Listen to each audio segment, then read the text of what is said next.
Is it a stack of goals or a stack of lies? I'll let y'all be the judge.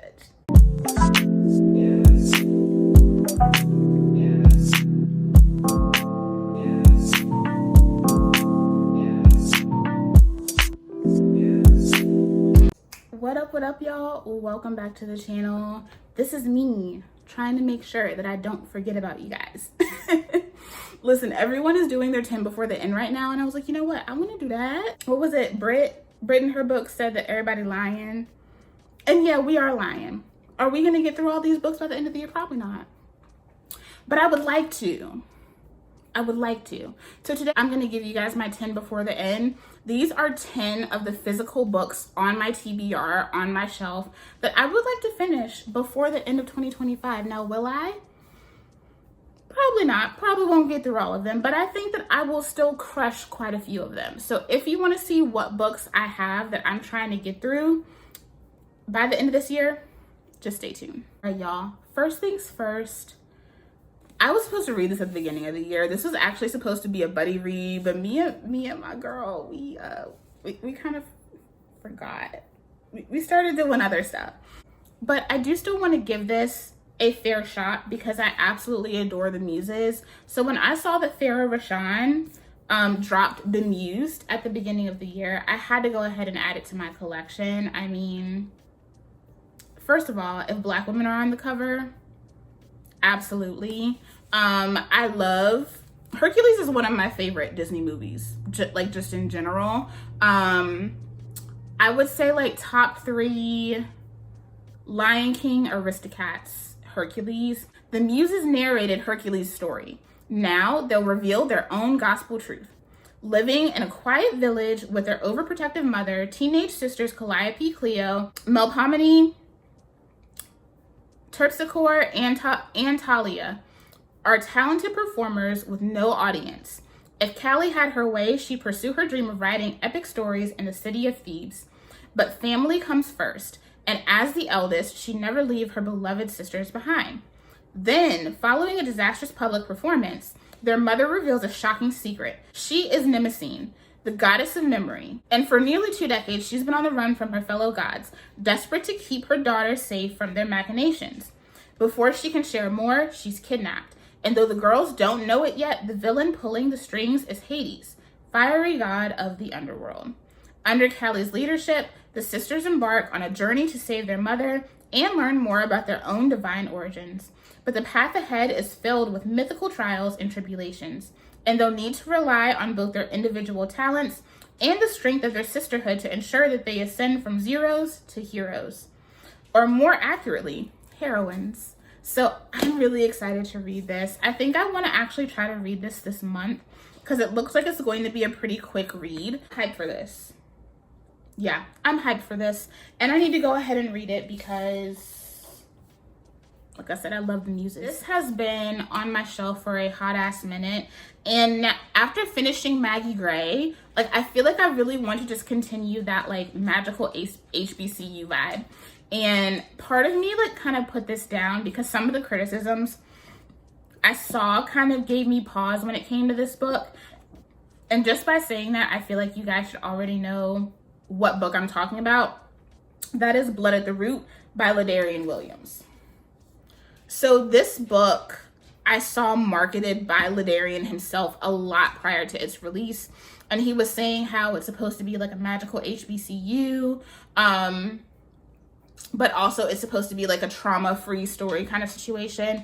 At the time, it felt very like this is supposed to be like the anti-Legendborn. A lot of people have a lot of criticisms toward Legendborn, which I feel like are fair. But I also feel like a lot of those criticisms negate the fact that not every Black person has the exact same experience. So, yeah, that just is what it is, right? And so I have been really curious about this one, but I was also a little scared to read it as well. This follows our 17-year-old character named Malik, and he also ends up at a hidden HBCU, like magical university situation. So I'm like excited, but also like what's this gonna hit? What's this gonna do?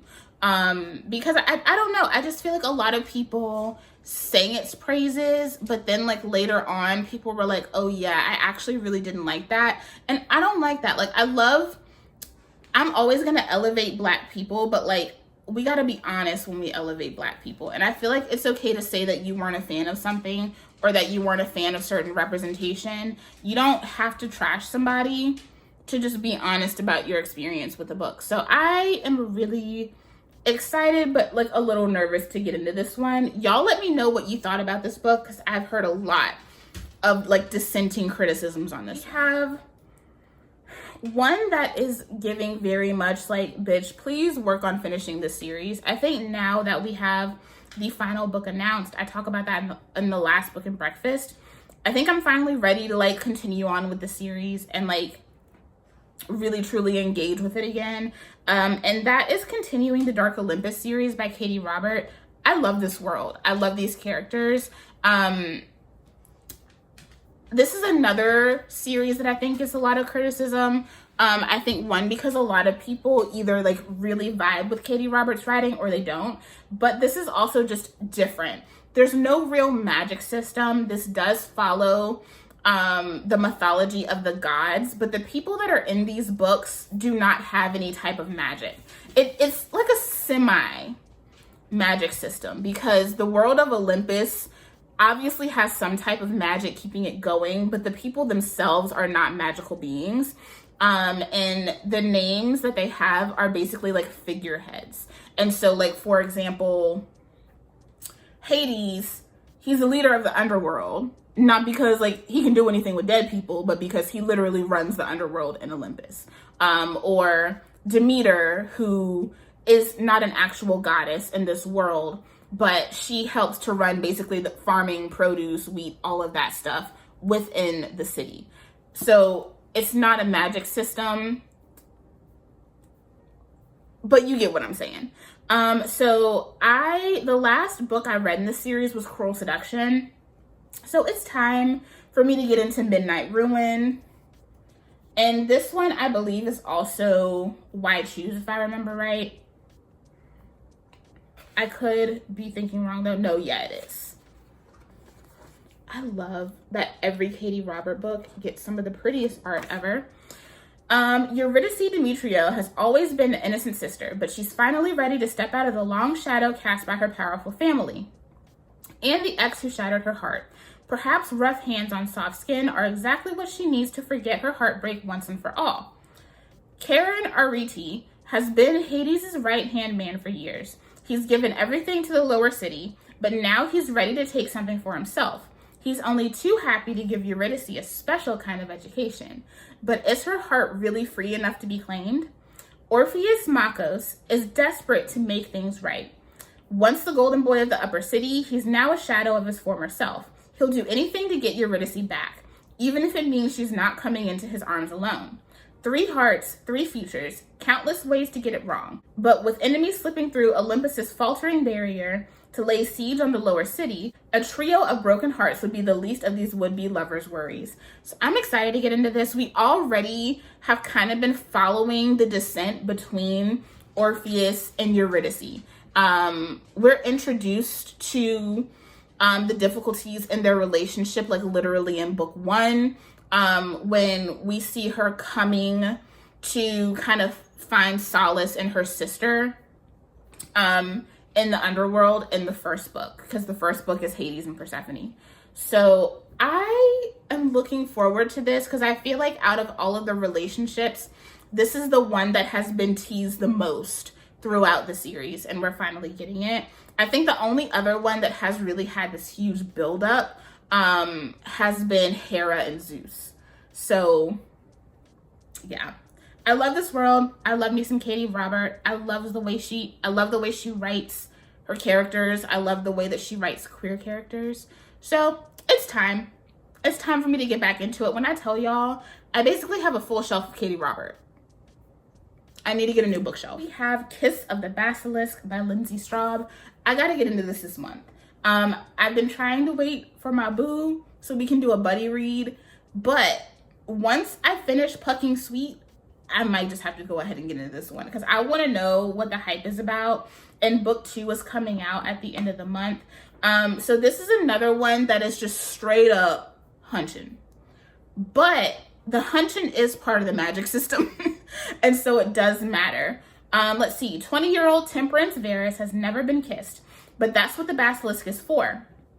Along with 13 other contestants, Tim must train with the Basilisk to learn the power of seduction and win the prince's hand in marriage. When Tim is matched with Caspian, the Serpent King, she realizes she might actually stand a chance.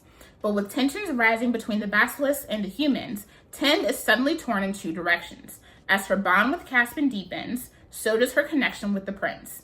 When she uncovers a terrible secret about the royal family, Tim finds herself caught between 2 worlds, neither of which she can survive without. So this is also in that like wide shoes realm. So we'll see. But I heard that this was just nothing but straight up hunching. And I'm here for that. Sometimes, look, it's okay to just like the book because they fuck a lot. Who gonna check me, boo? This is another one that will be a possible buddy read. Me and one of my besties have been talking about buddy reading this. I think we will try to buddy read it this month. And this is the Reformatory by Tananarive Due. And this is in like that horror suspense realm as well. I was really interested in this one because the premise of this story reminds me of The Nickel Boys by Colson Whitehead, and that is one of my favorite books. I feel like that is a book that is like required reading for me. I feel like I need to give you guys a video on like the books that to me are required reading. Y'all let me know if you want that. This gives very much that.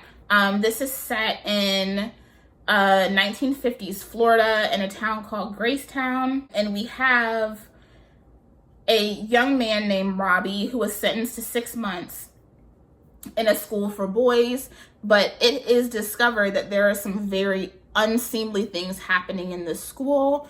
This goes into like that paranormal ghostly element as well.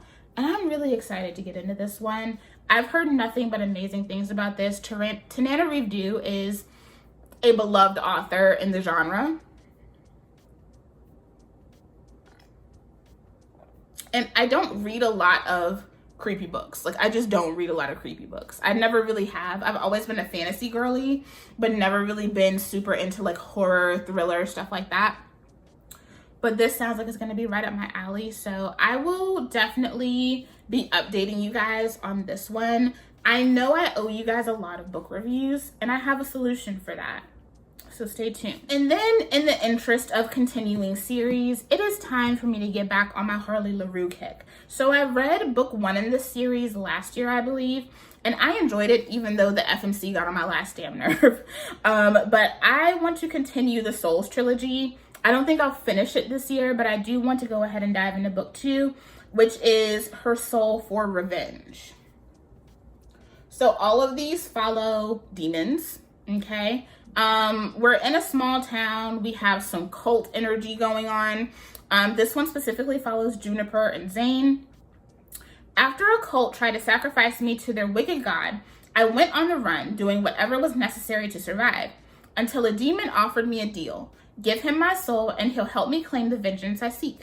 Blood will be spilled, and the monsters I once ran from will soon be running from me. But damning my soul was just the beginning. It's my heart the demon wants next. So we did meet Juniper and Zane in book 1, and I was very intrigued by their dynamic. I love that we were introduced to all of the couples in book 1.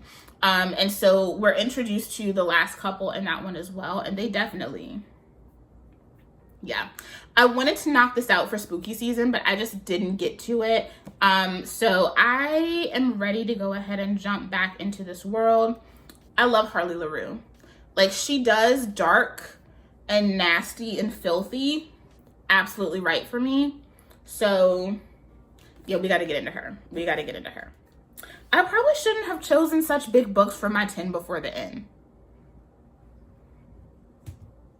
I'm a smart woman, but sometimes I be doing questionable shit. These were 2 books that I picked up when I was in Charlotte over the summer. And so I went out there to visit, just have some fun, have like a little staycation vibe. I've been trying to motivate myself to go out and do more things, but also like do more things by myself. And me and one of my bookish besties, my girl Zozo, we met up while we were out there, and one of the places that we had to go to was Trope Bookshop out there in Charlotte, North Carolina.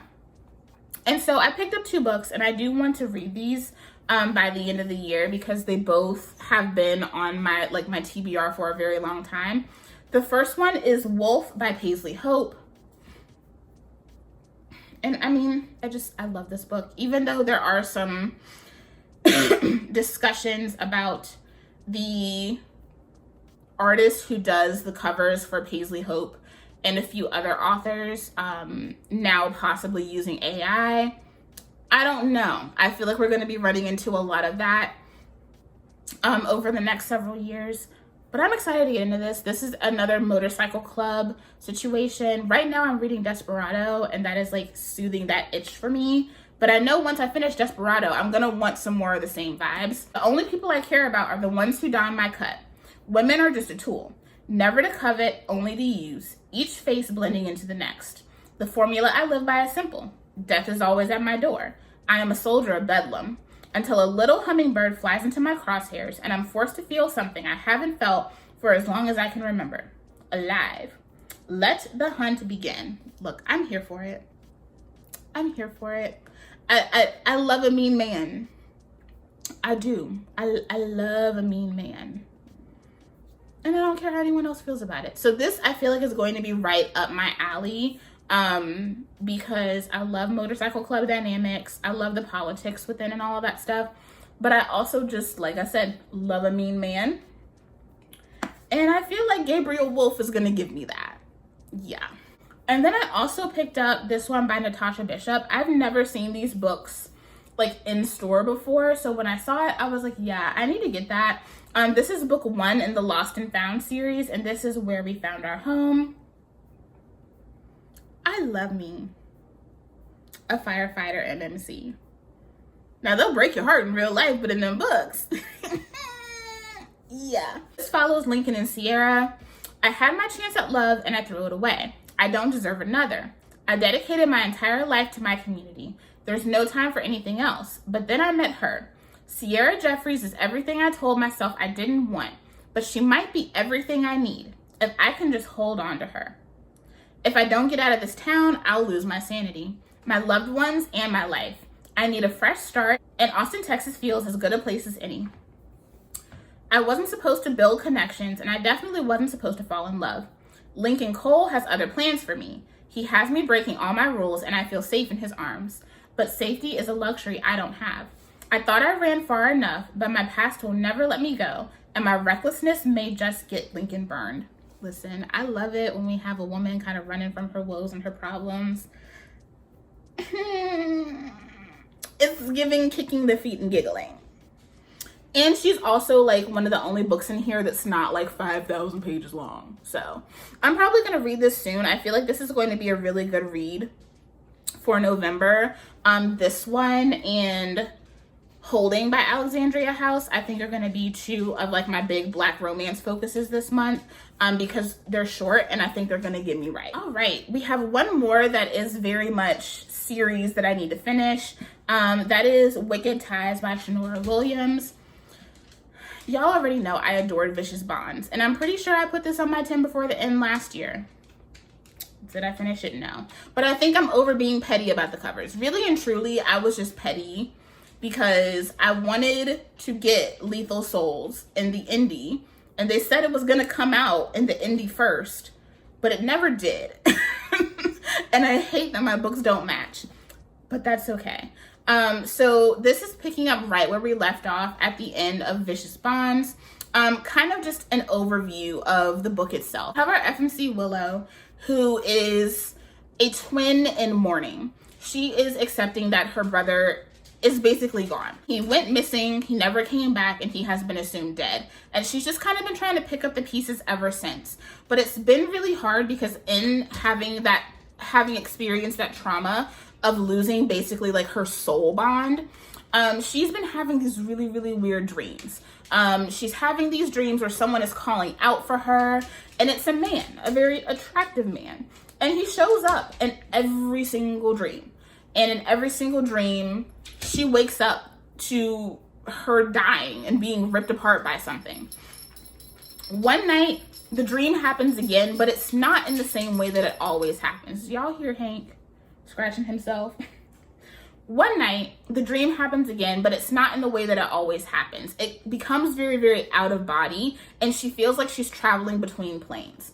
So she reaches out. She reaches out for that light, and she is dropped into another world that is not her own. And when she's dropped into that world, who does she come across but Kaz?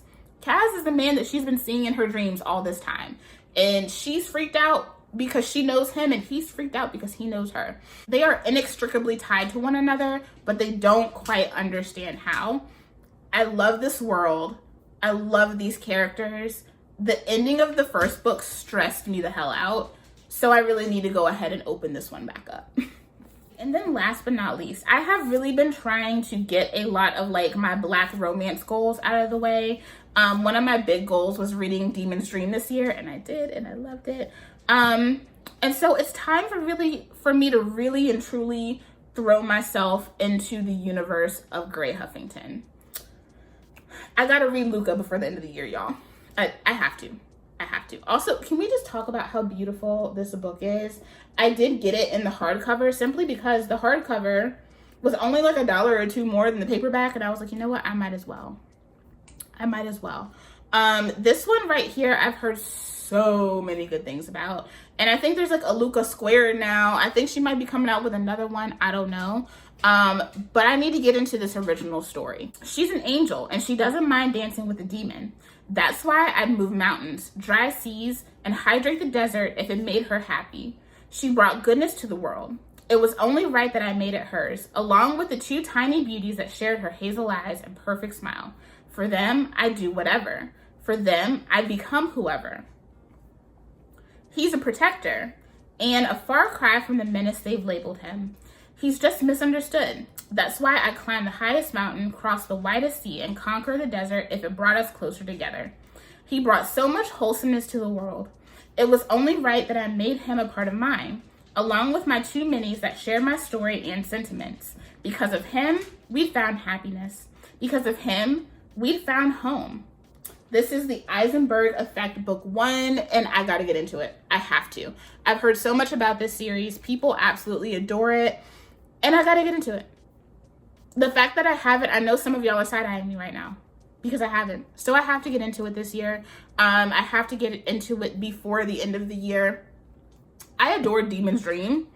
And I have been loving getting into the world of Grey Huffington. So I've been reading a lot of Grey Huffington's novellas, and they have been top tier. So it's time for me to open up the Big Daddy. And even though this is a pretty big book, it looks like it's going to be actually more of a quick read because the print is actually really big on these pages. So I think I can do it. So as y'all can see, I have big goals. Am I going to get through all of them? Probably not, but I think I'm still going to get through quite a few of these. You guys know we already have the Bray event that just passed. You guys are going to be getting a haul from all of the books that I picked up from Bray tomorrow, so make sure you stay tuned. So that's probably going to take up a lot of my time as well because I got so much good shit last time. And when I tell you, November through December, pretty much all I read were books that I got from Bray last year. So that will probably kind of take over again, but I am going to keep you guys abreast of what I'm reading. I have some reading vlogs coming up and all of that good stuff. So y'all let me know, what is in your 10 before the end? Are you trying to smash those reading goals? I'm close to hitting mine. I just keep mine set at like 100 books for the year. And I think currently while I'm filming this, I am at 87 books for the year. So y'all let me know in the comments down below. I hope y'all enjoyed this video. I love you, and I will see y'all in the next one. Bye.